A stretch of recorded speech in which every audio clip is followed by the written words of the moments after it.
What's up, YouTube? TikTok also. I got this Toyota RAV4 5th generation. I'm showing you how to reset the maintenance message light today. Anyways, if you haven't subscribed to my channel, subscribe so I continue to make these videos to make your life easier. It's a simple process. Let's get started. First thing we're going to do is turn our key on to where accessories mode is showing on the dash. See if I can get that to focus in a little better. Alright. Now this back arrow right here, you're going to hit it until you get to this screen right here. And you're going to scroll over to the settings,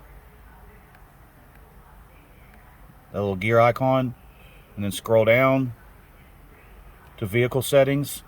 Hit OK, the middle button. Actually hold it for a second. Then you're going to get the schedule maintenance and scroll down, the arrow down. OK to reset. Scroll up to yes. Hit OK again. That simple, y'all. Y'all subscribe. Follow me on TikTok. Y'all have a good day. Peace out.